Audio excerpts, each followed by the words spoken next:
Hello and welcome to UK in Focus with me, your host Chris Wickland, live on LCBN TV, being broadcast across all Britain and all Europe on Roku TV, Apple TV, satellite, all platforms, and also on my own YouTube channel.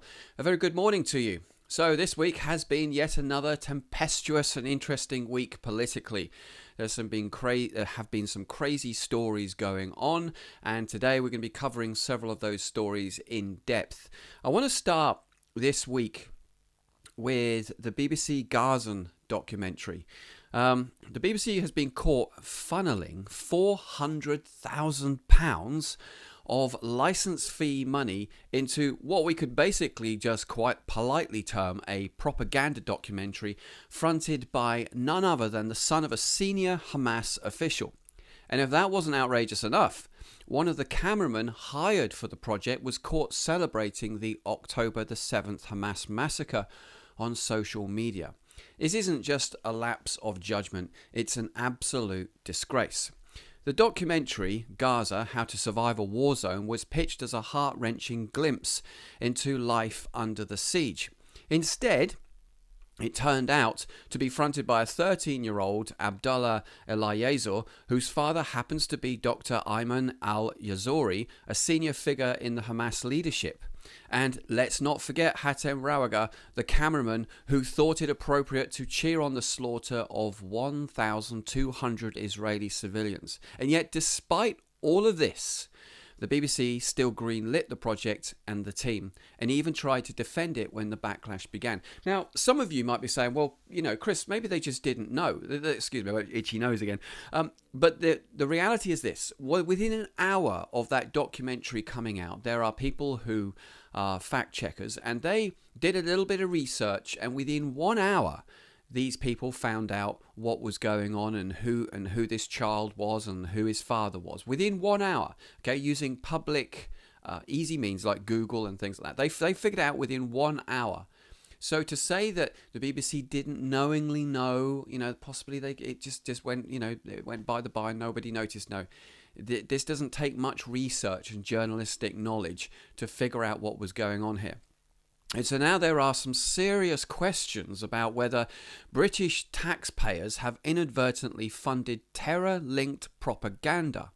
Now, the trouble is the BBC don't see Hamas as being a terrorist organisation. They don't see them as a terrorist organisation at all, and they've on multiple occasions have denied calling them a terrorist organisation, even though they've had plenty of opportunity to do so.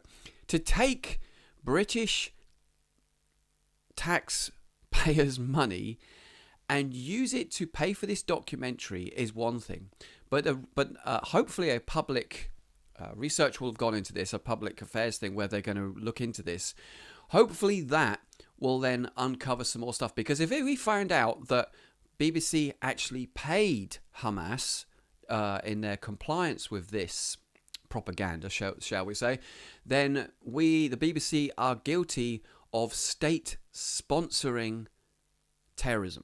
That is basically what this is. So this will be really interesting to see what a public inquiry would do and what it would reveal. And heads need to roll for this. Now, contracts reveal the BBC had direct editorial involvement with the London-based production company Hoyu Films, meaning they weren't just passive bystanders, they were complicit in broadcasting this documentary with clear Hamas affiliations. Now, Tory leader Kemi Badenoch has rightly demanded a full independent inquiry, warning that heads must roll if even a penny of taxpayers' money has gone into terrorist hands. This is really something that MI5, MS6, all these people should be dealing with. This is this is something that needs to be brought to the police. It needs to be prosecuted. This is so bad. And again, the BBC aren't talking about it really. Sky News are not talking about it. No one wants to talk about it. It's only people like GB News and 2CTV and various other forms of media that are talking about this. This is really, really bad and goes to the rot of what's become of our once enshrined and loved British Broadcasting Corporation. The BBC's so-called due diligence and this documentary has failed spectacularly, exposing once again the deep-rooted anti-Israel bias that has plagued its coverage since October the 7th. There's been many reports that have been written in the last few years. I don't know them off the top of my head, but I think about 5 of them, which has come again and again and again to the BBC saying they are biased against Israel and are not giving unbiased media to the mainstream public. They are not doing it. They're not doing their job. And so consequently, various companies have written to them and said, look, you are guilty of editorial error on many accounts. But the BBC somehow manages, even with Ofcom's pressure, just manages to just ignore it and just go ahead. But I do believe that the BBC have gone too far on this particular issue, and heads do need to roll. Because you see, this isn't just about bias anymore. This is about complicity with extremism. And every penny that's been spent on this scandal is a slap in the face to the British taxpayers who are legally forced to bankroll this disgraceful institution. And it's time to ask, why are we still forced to fund this political activism in this nation of the United Kingdom? Why does the government do nothing about it? And why do the police do nothing about it? Now, it turns out that this BBC documentary went even lower in its editorial standards. Now get this, okay? So on at least 5 occasions in the documentary, they mistranslated on purpose the Arabic words for Jew and Jews, changing them to Israel or Israeli forces. So when a Gazan woman raged against Yehudi, the Jews, for invading our land, someone tweaked it. The BBC subtitles had her saying the Israeli army invaded our lands, but that isn't what she actually said. She said it was the Jews. Now, is it now BBC policy to conceal hostility towards Jews? CAMERA, which is the Committee for Accuracy in Middle East Reporting and Analysis, has retranslated the documentary, and its findings are chilling. So I know there's people out there that are like, well, you know, maybe the BBC, they apologise, maybe they got it wrong. No, this is really, really bad. This is deep, this is chilling, this is the worst kind of editorial news that we have seen in mainstream media in modern times. I can't stress how bad this is. Right? If there's ever a time where people, Christians, need to say, or anybody, I am not watching that channel, I'm not giving that channel my money anymore, and they need to be defunded, now is the time. We cannot have a media corporation that have their own political biased agenda pushing through their narrative. Now, one could say, well, surely GB News and any news station has their bias. And yes, and I appreciate that every news station does have the bias. It doesn't bother me necessarily that Sky and BBC are more liberal than maybe other stations like GB News. That doesn't bother me. What bothers me is when we deliberately tone down or alter and change the truth to fit a political narrative. That is when it becomes exceptionally dangerous. So as I said, CAMERA, which is the Committee for Accuracy in Middle East Reporting Analysis, retranslated the documentary, and their findings are chilling. In one scene, the BBC subtitles how a boy saying he fled his home because the Israelis destroyed everything, and so did Hamas. But what he really said was, the Jews came, they destroyed us, Hamas and the Jews.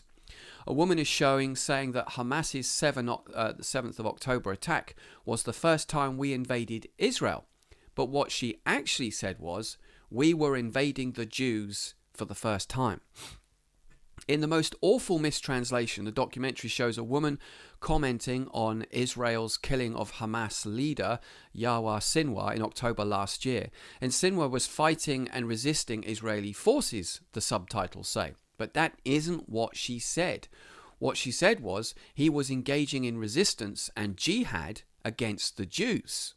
So our national broadcaster withheld the truth from us. The BBC, which loves to puff itself up as a life raft of truth in a sea of misinformation, engaged in what was essentially a cover-up, a slippery form of censorship.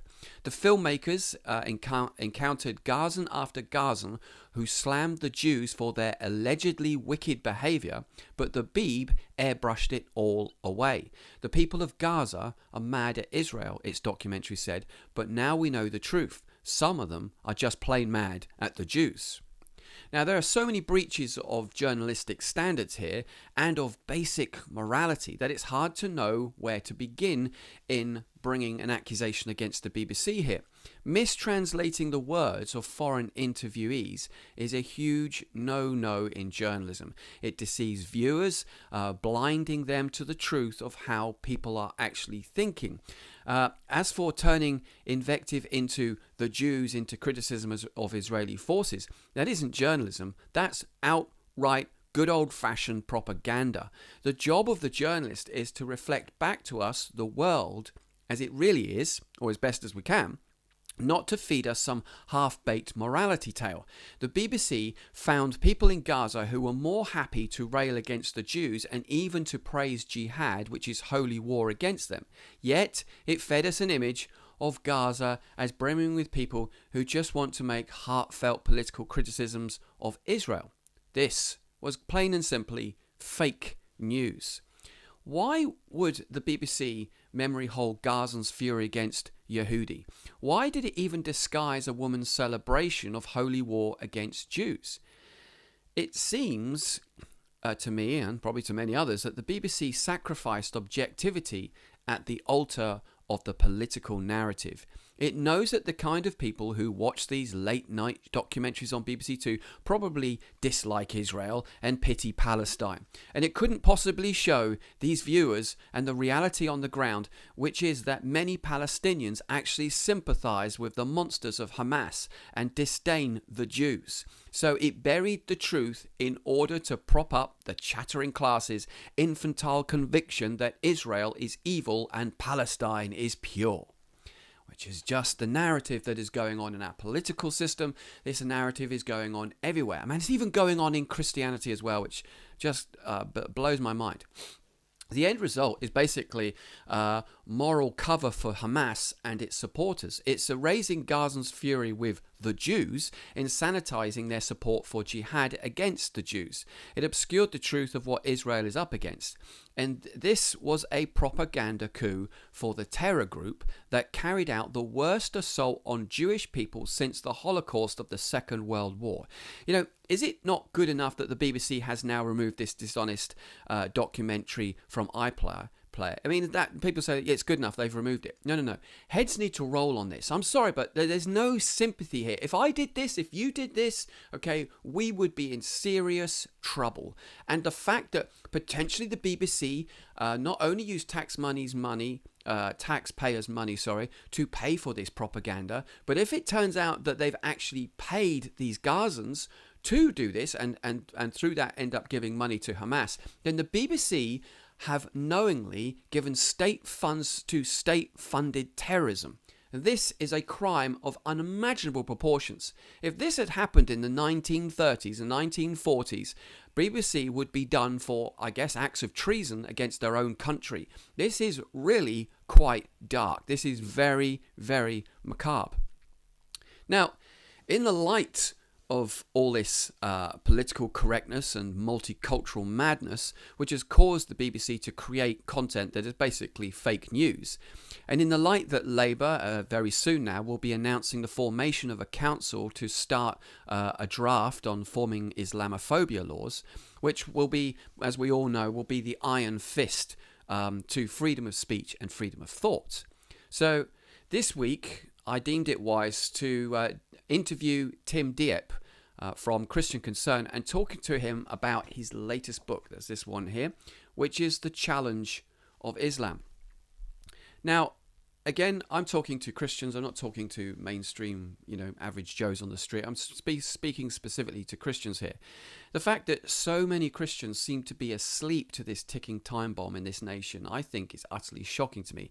It seems that the basic punter on the street, i.e. the non-Christian, has more chutzpah and spiritual insight to knowing what's actually going on than many mainstream Christians today, which I find quite sad. Now, you go, well, Chris, how can you say it? How do you know? Listen, I am surrounded by churches that believe in the lie, for example, that if you vote Reform, that you are a nationalistic, right-wing thug, Nazi, fascist who is an Islamophobe. That's basic the narrative. Give me, and I find Christians here in the UK to be more woke and liberal and happy to ignore scripture for the sake of the greater multicultural good. Shut up, put up, don't talk about it. Now, how can I say this? I can tell you this now. My local churches here in Fareham, where I live, they sent a letter to the local Muslim mosque apologising for all the bigoted right-wing hatred in light of the Southport riots and also illegal immigration, thus completely missing the point of the riots in the first place, because the Christians would rather be nice than just. And the Muslims wrote back and said, oh, we really appreciate that you stand with us at this time, and we would love it if we could all pray together. So anyway, here is my interview with Tim Dieppe from Christian Concern earlier this week.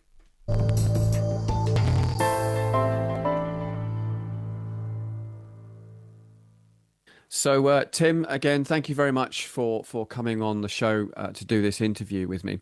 So recently I've just got your latest book here called The Challenge of Islam. Now, I appreciate that your book is comprised of many articles that you've written over the years, but why did you feel that you needed to publish it as a book at this time? Yeah, I've kind of thought for a while that there'll be a time to publish these articles in a book. They are kind of, most of them are kind of like, what's the term? Evergreen, kind of not particularly relevant to a particular time. They're sort of, for example, is Islam a religion of peace? Is Islam anti-Semitic? What's wrong with multiculturalism? These kind of stand alone, and they're not, particularly for a particular time. They sort of explain what Islam teaches about these various things. And others of them, I think, will stand the test of time, but are also sort of, explaining what's happening in our culture right now. And so, I just thought that people would like to access it in book form. I think the book, they sort of hang together, clearly all about Islam and its cultural impact on the UK and what Islam is like, and all of that. And I'm encouraged by the response so far that people seem to find it a useful one-stop shop resource about Islam and the kind of introduction to its important teachings and so on. Yeah, I thought it was good. One of the things that I liked was the way it had been done in article format. It was full of like interesting statistics, figures, facts, quotes, but it was Yeah. actually in a very easy to read format as well, which is unusual for a book of this nature. These sort of books tend to be quite either controversial or very scholarly. So no, it's come across really well. I've really enjoyed reading it. Thank you. So your book stated that Islam was the fastest growing religion in the UK. I mean, why do you think that is, and how do you think the church should respond to that? Yeah, it is the fastest growing religion. I think it went up from something like 4% in the previous census in 2011 to 6.5% of the population in 2021. So that's about a 50% increase or so in the population over that period of time of 10 years. So it's not from a small base; it's from quite a large base actually that you talk about there. And it's growing rapidly, partly through migration and partly through childbirth, and to some extent through conversion as well. Right. Let's not discount that as well. That's happening. And it's becoming a ever increasing influence on our culture. I've seen lots of photos, maybe you have too, of Islamic relief banners across the country advertising giving to zakat. Zakat being one of the five pillars of Islam, during Ramadan, which starts today as we record. Okay. So, which is just another example of kind of Islamic influence across the culture, Islamic posters like that. And so I think Christians need to be aware that as we've sort of, declined in upholding Christianity and Christian values across the country, there is a bit of a spiritual vacuum. And I think Islam is comes across as strong and assertive and confident, and is growing and is gaining influence across our culture in lots of different ways. And we need to respond and recognize that and learn something about Islam. And that's really what this book aims to do, is to help people rapidly get to speed on the key facts about Islam and its influence in the UK. Yeah, that's good. How do you think the church should? You're saying that there's a spiritual vacuum in this nation. How do you feel that the church needs to respond to that? You know, I noticed it in your book. It was saying that one of the things that's very attractional for Islam is that we're living in a very postmodernistic day where anything goes, and people like the strong moral values that come from Islam. So, how do you think the church should respond to that? I think there's a calling on the church to be confident and bold and courageous in its evangelism and witness to the nation, but also to Muslims included in that. Of course, I did prior to this write with my friend Beth Pelter the book Questions to Ask Your Muslim Friends, which was aimed at trying to encourage Christians to have confidence in talking to their Christian friends about faith. And I'd encourage people who want that confidence to get hold of that book, which gives you a basic introduction to sort of some ideas of how to talk to Muslims about your faith and comparing Jesus to Muhammad and maybe some questions about the Quran and things like that. It's not difficult, but people, I think, lack confidence about it. And I think the church needs to respond with confidence. And I think the church needs to portray a seriousness about our faith. Muslims, one of the ways that people are attracted to Islam is because they see that people are serious about it. They pray 5 times a day. They fast. They bow down when they pray. I'm not saying Christians should do all these things, but it looks attractive in terms of, hey, these people are really serious about their faith. Whereas Christians look like, oh, we're happy-go-lucky, kind of, much more relaxed about our faith. And that is less attractive often to people who are looking for spiritual answers and spiritual truths. And the idea that people who are really serious about their faith, take it seriously, reverence their God, that's something that we can learn from a bit from these Muslims, I think. Yeah, no, definitely. I mean, the concept of prayer and fasting and things like that, and genuflecting when we pray, bowing down and things like that. I don't see that that should be something every Christian should be doing as a part of their daily life. Do you think? Because in your book on that particular chapter, you stated that the only real answer and remedy to the growing issue of Islam is for the church for a form of radical Christianity that will really Mm. put Islam into the pale by, us as Christians being more radical, more, as you said, engaging with Muslims, being more confident in Yeah. our approach, but not just that, but also in our own walk with God, in the sense that we have a much stronger faith and that, there's a degree of morality there that's Mm. Mm. Mm. seemingly not there. What do you say to that? Yeah, no, I sort of agree with what you said, which is kind of repeating what I said. Yes, I mean, I think that the perception is that the church is weak, and the perception is that the church lacks confidence and is not strong, and that perception is how Muslims see it. They think of us somewhat as a Christian culture, and as a debauched and depraved Christian culture. Well, we are debauched and depraved, and that's not because Christianity is debauched and depraved. It's because we've lost our Christian faith and lost our way in morality and in terms of where we found our morals from. And I think that we have the risen Lord Jesus, right? They don't have that. We Yeah. have a genuine relationship with God. They don't have that. We have full assurance of salvation. They don't have that. We have a God of miracles. They don't have that. We have a God who answers prayers. They don't have that. We have all this stuff, right?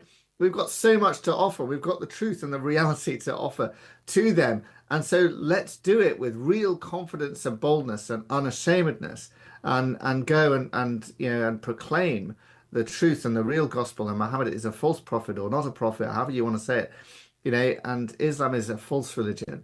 And Christianity is the true religion. And this is what people desperately need to know and desperately need to hear Yeah. and are hungry for someone to come and say it to them and explain it to them.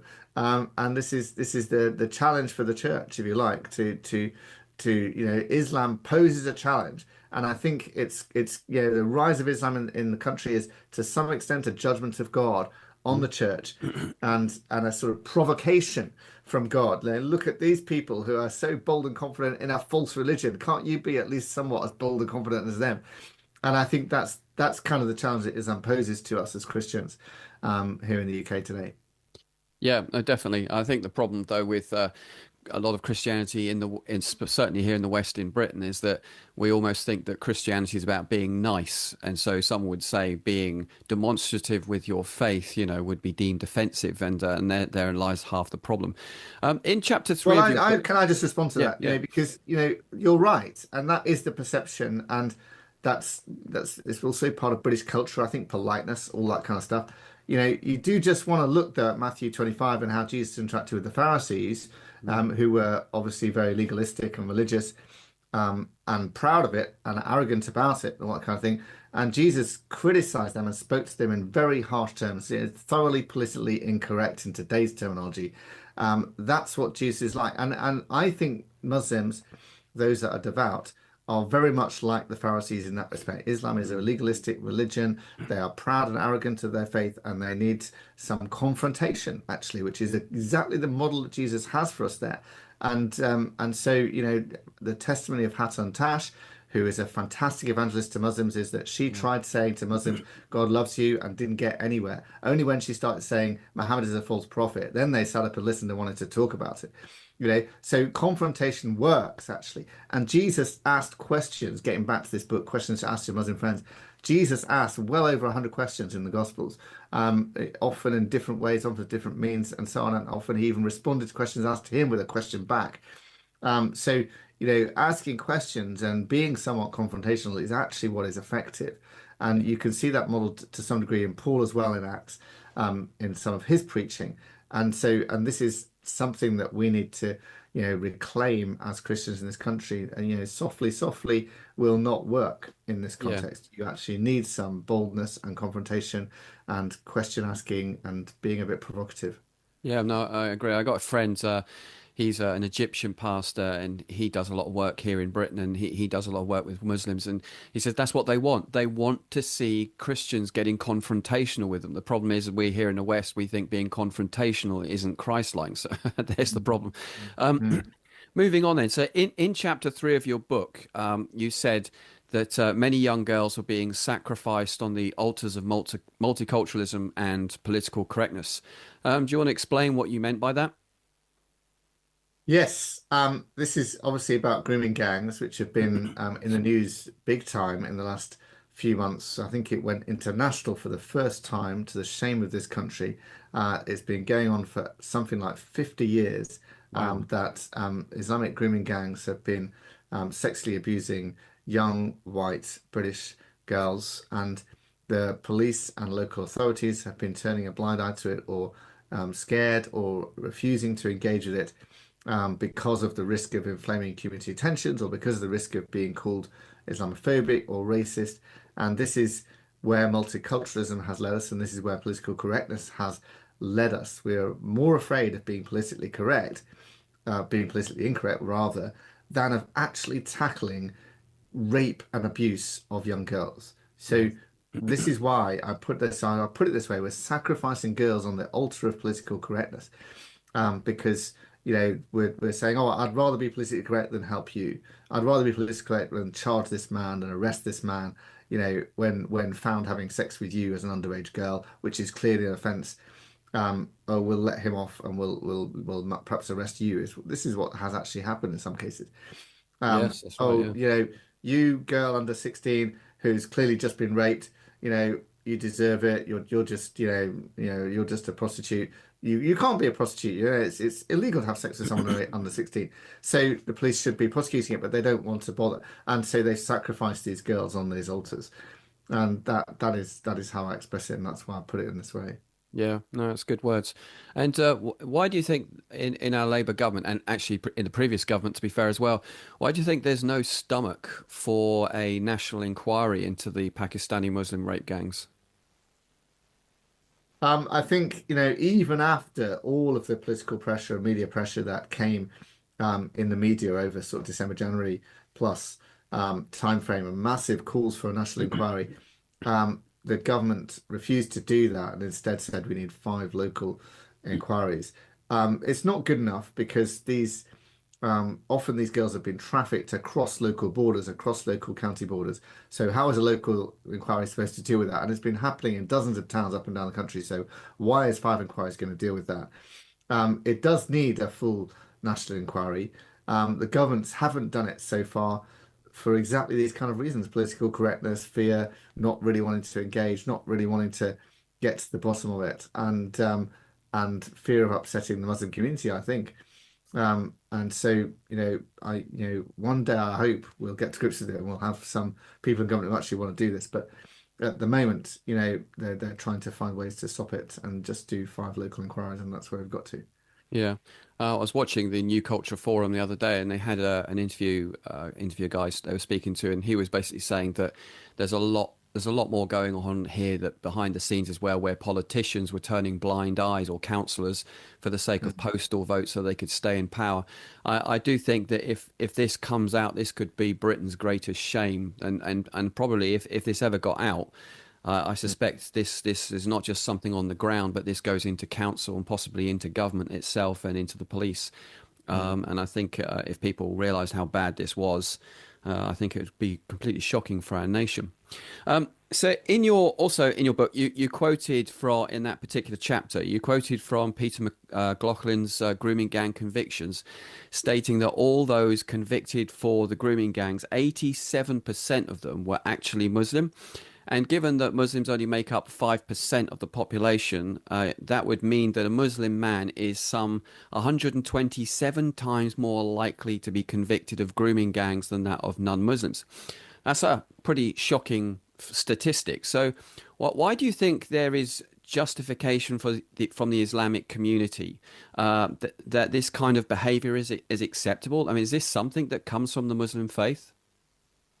Well, I mean, those statistics, by the way, are from a few years back now, and they base the idea on whether they've got a Muslim name or not, which is not entirely indicative whether they're Right, Islamic or not, sure. but still it's a good indication of it. And when the population was only 5% Muslim, whereas it's now 6.5% Muslim.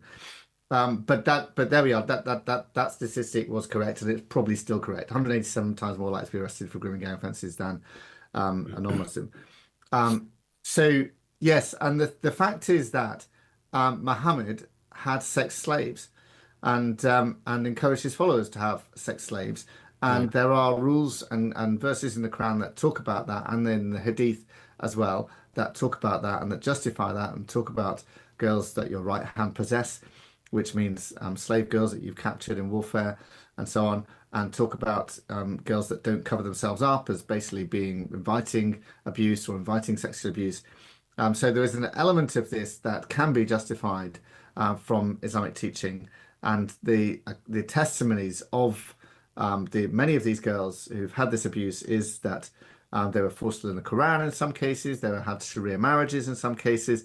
Very often they were called kafir, which is kind of a derogatory term for a non-Muslim, and or white slags or racial stroke religious derogatory terminology, which shows that the Muslims viewed them as like unworthy of any respect because they're not Muslims and because they're perhaps not covering themselves up as much as Muslims would, and so on. And so there is a religious aspect as well as a racial aspect to these horrific grooming gang crimes. Wow. So, in the light of the language of multiculturalism that states all religions are equal, what would you say to that in light of your study of Islam? Well, very obviously they're not. Muhammad is not a good example, right? He had slaves and he mistreated women and he killed lots of people and all of this kind of stuff, and whereas Jesus is a good example. And all religions are very, very much not the same. Christianity is unique. We have a God who rose from the dead, who became human and rose from the dead. No other religion has that. We teach that you love your enemies. Again, that's totally the opposite of Islam, which is Yeah. hate your enemies and kill them and so on. We have forgiveness because Jesus paid for us on the cross, and forgiveness for what we've done. We can't earn it by ourselves. Totally unique, not replicating other religion. We have a Trinity, a triune relational God who wants to relate with us. Totally unique, totally different to any other religion. And so, the moral standards are not the same between different religions, let alone the theology. This is a complete fallacy to suggest that all religions are the same. They are very, very different. And you can just look at the consequences. You look at Islamic culture versus a Christian culture and see the differences in morality and in the way the culture is organized and so on. It's very clear. Yeah, no, that's good. As you are probably very aware, acutely aware, that Labour seem desperate to have some kind of Islamophobia law on the books. Well, why Yeah. do you think this is bad for freedom of speech and religion? So there is already a definition of Islamophobia that was proposed 2018 by the APPG, or All Party Parliamentary Group on British Muslims, which defines Islamophobia as a type of racism Mm. that targets expressions of Muslimness or perceived Muslimness. I mean, it's so vague, that definition. Islam is not a race, so Islamophobia can't be a type of racism for a start. And then Muslimness is very, very vague and can include doctrines of Islam or teachings of Islam or practices of Islam, which is not about criticizing the people, it's about criticizing the religion, which you should be allowed to do. And then it says perceived Muslimness, which means anybody perceives it to be the so, then it is Islamophobic by definition. And this definition has already acted, being used to inhibit free speech and criticize free speech. And it's been adopted by political parties. Sir Trevor Phillips was suspended by the Labour Party on allegations of Islamophobia. Professor Stephen Greer had his course, the aspects that related to Islam, human rights, removed from his course at Bristol University because of allegations of Islamophobia. It's already being used then to criticise or try and silence criticism of Islam. The government is very aware of the Muslim vote, both in terms of the people and the organisation that was mobilised in the last election. They're very aware they lost a lot of votes to the Muslim vote at the last election, and one of the key demands of the Muslim vote was to adopt this definition of Islamophobia. And the government wants to find a way to adopt a definition of Islamophobia. I understand that today, as we're recording, there will be an announcement at the beginning of Ramadan about this, and I'm waiting to see what it will be. But I'm very concerned that this is basically effectively an Islamic blasphemy law or code without it actually being in law if it's officially adopted by the definition. So, with respect, how is it that people are losing their job, losing positions? How is it that their people are being prosecuted on something that isn't actually in law? Um, we had, for example, a case of a chap who was arrested for holding up a sign saying "Love Muslims, hate Islam." Now, there was nobody particularly around at the time, but somebody complained, and the police came and had an argument with him about free speech and ended up arresting him and holding him for some hours and then releasing him without charge in the end. And we then, helped him to challenge the police for wrongful arrest, and we lost the case because the judge said, "No, it's impossible to love the sinner and hate the sin. You must be hating the sinner as well." That's actually in the judgment there. So these Christian ideas are completely kind of lost from our country in terms of what the judges think. But the police seem to think that being offensive is an offence. They've arrested Hatan Tash, who I mentioned before, several Mm. times at Speaker's Corner, even while she's been assaulted, beaten, stabbed, had property stolen from her, knocked to the ground, and so on. Those people have not been arrested. They've instead arrested Hatan, dragged her away to shouts of taunting and Allahu Akbar by the crowd, and sometimes held her overnight and ended up releasing her.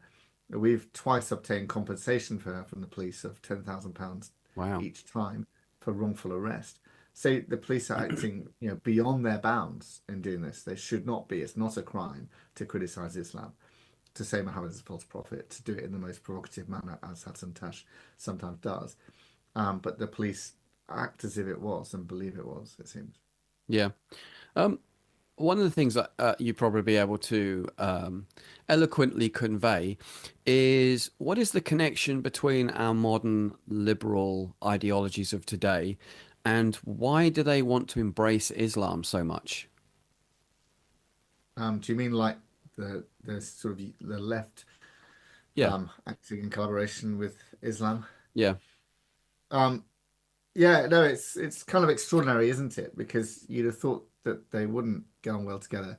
I think they're deceived. I think they genuinely think, oh, Islam is a religion, therefore it must be lovely and peaceful and cuddly and kind because that's what we think religions are like from a sort of post-Christian perspective in the West when it's not.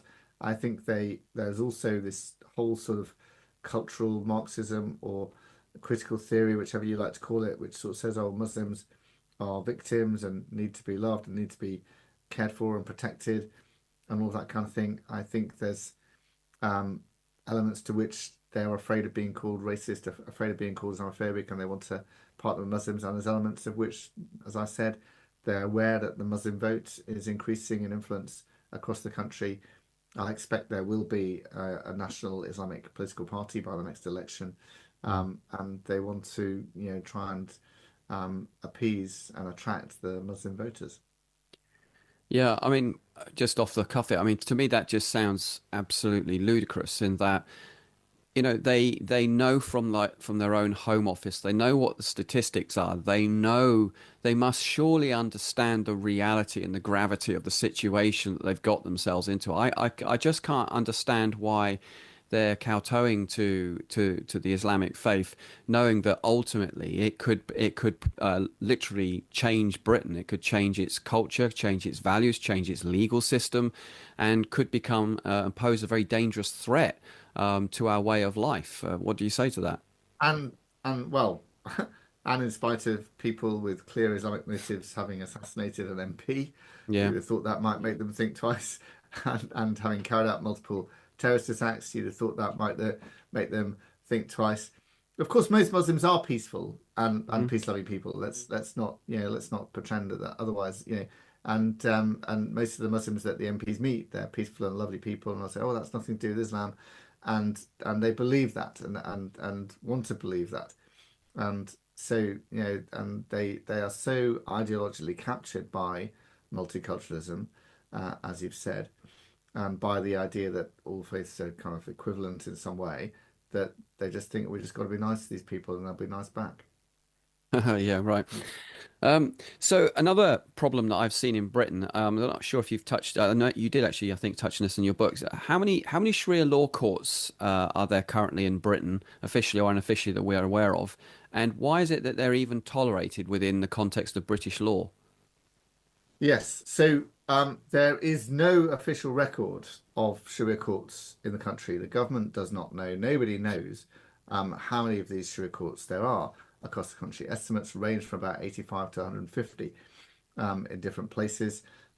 We know very clearly that they act in ways that discriminate against women in accordance with Sharia law, because that's what Sharia law is like. We know that a lot of their business is divorce cases where the women have been married in a mosque and it's not registered, it's not a legally registered marriage, and therefore, if their husband divorces them or dies or leaves, they have no legal rights. So the only way they can what they can try and do is appeal to the Sharia courts and pay them lots of money and ask for some recompense and hope for the best.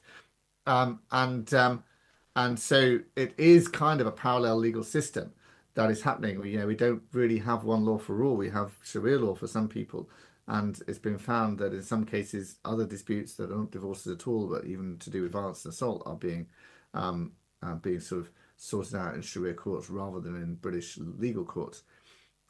So why are they tolerated? Um, they shouldn't be. They really shouldn't be, and we need to do something about it. We need to stop them. It should not be a parallel legal system. It should be one legal system. One way to sort this out would be to enforce registration of religious marriages, because then these women who end up being divorced or left or whatever would have some recompense in British law and would go to the legal courts rather than Sharia courts to do it. Also, it would prevent polygamy, by the way, which are estimated something like 20,000 plus polygamous marriages. If you have to register your marriage in law, then you can't have a polygamous marriage. So that would help that. And there have been multiple calls to do that, but no government has yet gone to tackle that issue properly. Why do you think they haven't addressed it? Um, it's just not a priority. I just don't think they see it as a priority at the moment. And I think they also think, oh, the marriage law is complicated. We've got to do a whole proper review of that. I don't really want to bother with that. Kind of thing. And I think they just sort of think, oh, it'll go away, and we just let them resolve their own things in their own way, and it's not really a problem. But it is a problem because it's creating a two-tier culture that we're moving away from one law for all people. And instead, you have one law for some people and a law for others. Yeah, yeah, definitely. So obviously you work at Christian Concern. What is Christian Concern doing as an organization, or is it doing anything to push against Islam or the pressures of Islam in our culture? Yes, well, one of the things we're doing is just talking about it really and explaining what's happening and exposing what is happening and what Islam is like across the culture. We have, of course, done legal cases, particularly as I mentioned, Hatan Tash and also other street preachers. We also helped someone object to call to prayer being broadcast around his local neighborhood and was successful in that the local council stopped doing that after we helped him protest that kind of thing. And we're also campaigning about these Sharia courts and explaining what's wrong with Islamic finance and all these kind of things as well. So, and publishing books about it as well. So, we're trying to educate the church and equip the church to respond effectively to the increasing influence of Islam across this nation. Sure. And have you had much in respect of negative response from Christians regarding this this book or the work that you do in the sense of highlighting issues of Islam? Not that particularly bothers me, Chris. I think, sometimes you get very uninformed Christians who sort of say, you're just, you know, surely you should just be nice to people and this kind of thing or whatever. But they haven't really understood Yeah. the issues involved. But I've not had any Oh, that's good. um, leaders or significant people come and say, this is wrong, you shouldn't be doing this. Yeah, well, that's reassuring to know. And just finally, I know you kind of mentioned this a little bit before, but maybe just discuss this and unpack it for a minute.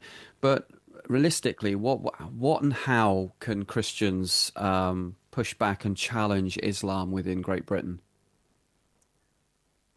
So in the book, I sort of articulate 5 pillars of responding to Islam, Chris. It's, first of all, it's a spiritual battle, isn't it? So Mm, prayer.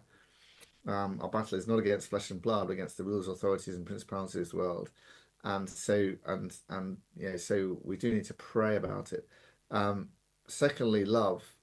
We must love our Muslim neighbors and our Muslim friends. Love our enemies, said Jesus. So not that they're all our enemies, but we need to show love, demonstrate love, which includes speaking the truth in mm, love. Um, and then exposing what Islam is really like and telling people what Islam is really like and the teaching that Islam has and so on, which we're trying to do with, for example, this book. And then confront, as we were sort of talking earlier. You need to confront Islam and confront the truth claims and confront them with the problems with their texts and so on. And then resist by resisting the influence of Islam by like resisting plans to do a definition of Islamophobia and resisting what the police are doing and the courts are doing in relation to Islam and so on as well in legal cases and writing to MPs and all of those kind of things. So those are my 5 sort of pillars of responding to Islam. yeah, that's great. Nice and practical, just what we need, really. So, for those that are watching this at home, this is the book, Tim Diep's latest book, which is called The Challenge of Islam. You can get this on Amazon. In fact, it's now an Amazon bestseller, I believe, that when I checked the other day. So, well done for that. So, which is good news because it means it's being purchased by a lot of people, interested people. So, that's for me, that's encouraging. I often bemoan the state of Christendom. So, to actually see that there's a big uptake for this book for me is encouraging because I do think we're living in interesting days where the church has really an opportunity to shine in a way that she's not done for a long time. There's no room for the grey anymore. It's a very black and white world that we're coming into in many respects. And I really appreciate what you guys do. I know this sounds a bit of a silly thing to say, but I do actually sleep better at night knowing that Christian Concern are out there. The Caped Crusaders going out fighting against injustice because and it's so important to see that there's a good legal body out there that are standing up and resisting what's going on in our nation and freedom of speech and praying and people being done for prayer and abortion zones. So I personally just want to say thank you to you and to your team for all that you guys have been doing, and to Andrew Williams. And so thanks, Tim, for your time today. I really Thanks. appreciate it, and God bless to you. Thank you. Thanks, Chris. Appreciate it. Great.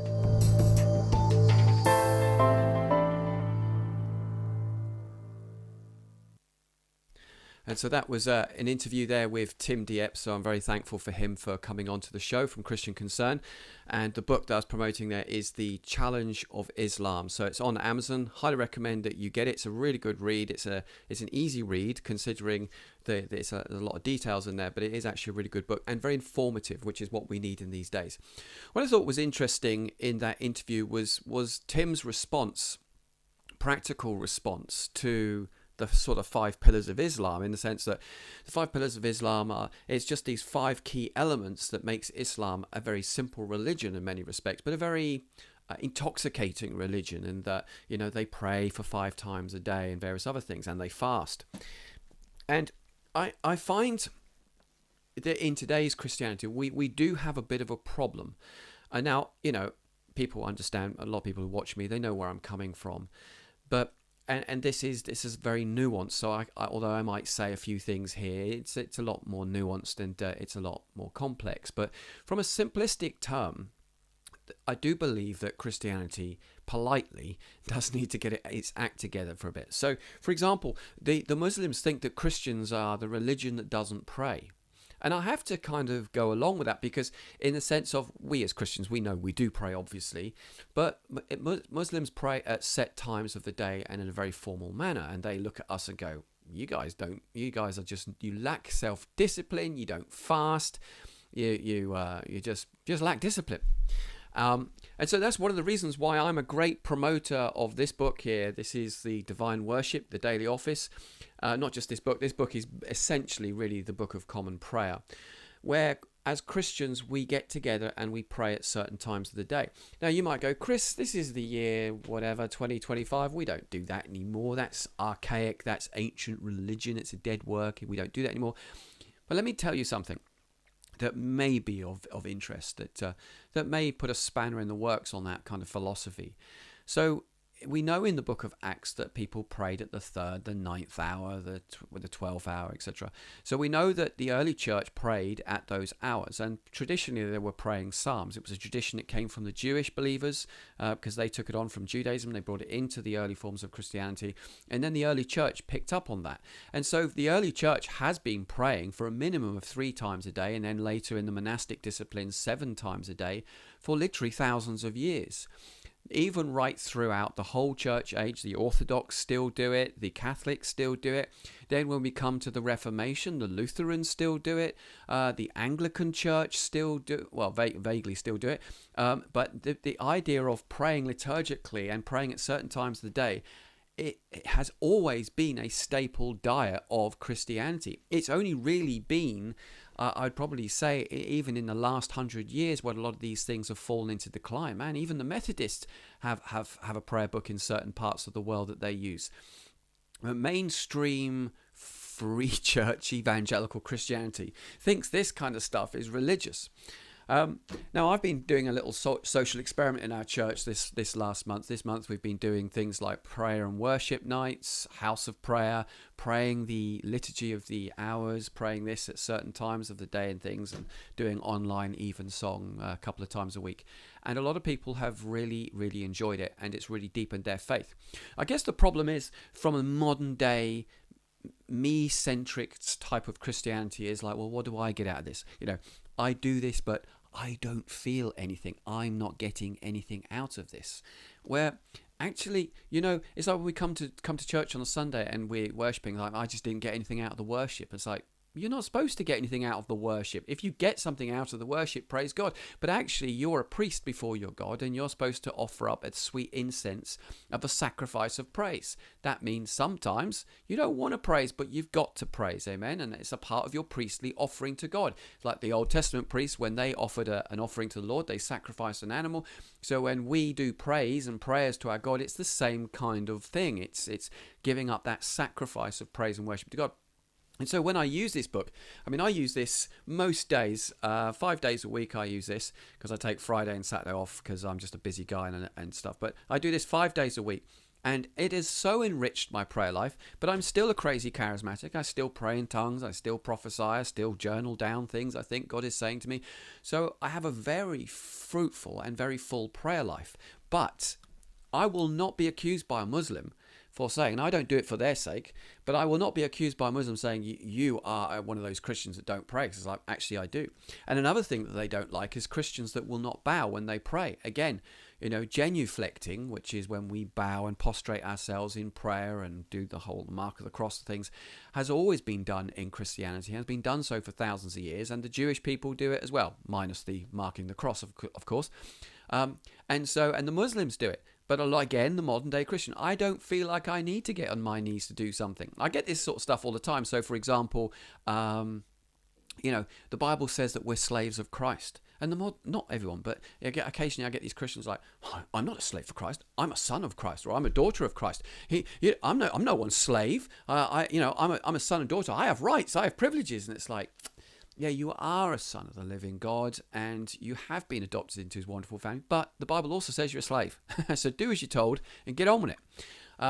And so there's this kind of selfish culture within Christianity. And it's one of the things that I really want to passionately see within the church is a reformation. Not a reformation like the one 500 years ago, or I suppose so in many respects is similar.